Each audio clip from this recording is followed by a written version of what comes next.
नमस्कार, आप देख रहे हैं तेज लाइव न्यूज। मैं हूं आपके साथ महिमा शर्मा। शुरुआत करते हैं आज की बड़ी खबरों से। इस वक्त की बड़ी खबर बुलंदशहर से आ रही है, जहां बुलंदशहर में सुप्रीम कोर्ट के मुख्य न्यायाधीश सूर्यकांत का फर्जी वकीलों की जांच के संबंध में दिए आदेश का असर शुरू। उत्तर प्रदेश के बुलंदशहर में पहला फर्जी वकील मिलने का आरोप। डिस्ट्रिक्ट बार एसोसिएशन बुलंदशहर में कई बार अध्यक्ष और महासचिव रहे 35 वर्षों से वकील सुमन कुमार सिंह राघव एडवोकेट की वकालत का लाइसेंस जांच होने तक निलंबित। फर्जीवाड़े का हुआ पर्दाफाश, होगी कड़ी कार्रवाई। लॉ की डिग्री की उच्च स्तरीय जांच के आदेश। 35 वर्षों से वकालत कर रहे सुमन कुमार सिंह राघव का लाइसेंस निलंबित। फर्जी डिग्री बनाने और सहयोग करने वालों पर होगी आपराधिक कार्रवाई, भेजे जाएंगे जेल। बार काउंसिल ऑफ इंडिया के चेयरमैन मनन मिश्र ने ऑनलाइन की मामले की सुनवाई। फर्जीवाड़ा करने वालों को किसी भी कीमत पर बख्शा नहीं जाएगा। ये कार्रवाई न्यायपालिका की गरिमा और जनता के विश्वास की रक्षा के लिए है। सभी वकीलों के दस्तावेजों की होगी जांच। बार काउंसिल ऑफ इंडिया ने राज्यों को दिए सख्त निर्देश। कानून के साथ खिलवाड़ करने वालों के खिलाफ जीरो टॉलरेंस की नीति। बार काउंसिल ऑफ इंडिया के चेयरमैन मनन मिश्र के पवन कुमार नीम एडवोकेट की शिकायत पर की बड़ी कार्रवाई। प्रकरण है, संक्षेप में बताइए।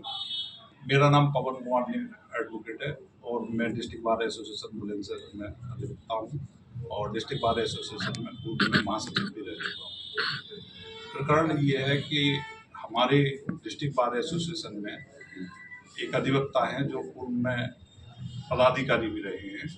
तो वो कई जगह बैठकर ये कहते थे कि भाई मैंने तो जो डिग्री लिया है नकल से ली है और फर्जीवाड़े से ली है, तो जिनका नाम सुमन कुमार सिंह राघव है। तो मैंने जब ये सुना तो मैंने उनकी शिकायत बार काउंसिल ऑफ उत्तर प्रदेश में की। 31 जनवरी 2023 में बार काउंसिल ऑफ उत्तर प्रदेश में शिकायत की।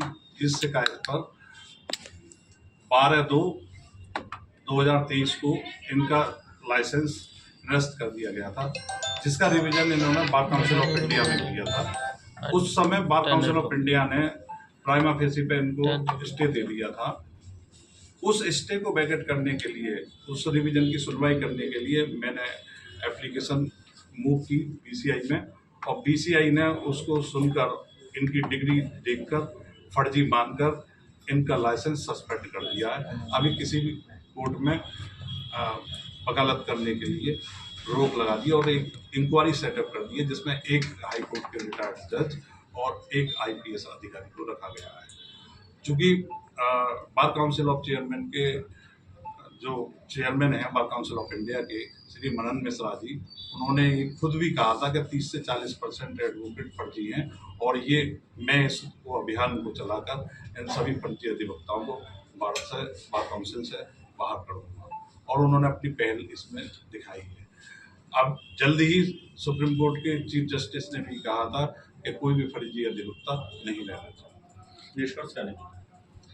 निष्कर्ष के तौर पे तो आपने बुलंदशहर में देख लीजिए, सबसे पहला एक केस पकड़ लिया गया है, और उस केस में आपको एक शॉर्ट में बता देता हूं कि एक साल में एक व्यक्ति अगर फेल होता है 2 सब्जेक्ट में तो बैक दे सकता है, अगर 3 सब्जेक्ट में फेल है तो वो बैक नहीं दे सकता। ये सुमन कुमार सिंह राघव फाइनल ईयर में LLB में 2 सब्जेक्ट में इनकी एब्सेंट थी, एक में ये फेल थी। इन्होंने उसमें बैक दी और वहाँ जाकर एक कोड 511 में नंबर रखवा लिए अपने। उसकी कोई परीक्षा इन्होंने नहीं दी, जिसका कि एक सदस्य जांच कमेटी बैठी थी श्री अनिल कुमार बख्शी जी, उन्होंने सारे जो जजेस कॉलेज में पढ़े हैं उसकी वो बुलाकर उनको उनके डॉक्यूमेंट चेक कर लिए, तो उन्होंने भी ये पाया कि इन्होंने 511 की कोई परीक्षा नहीं दी और ये LLB में फर्जी तरीके से पास हुए। अधिवक्ता के रूप में काम करते रहे।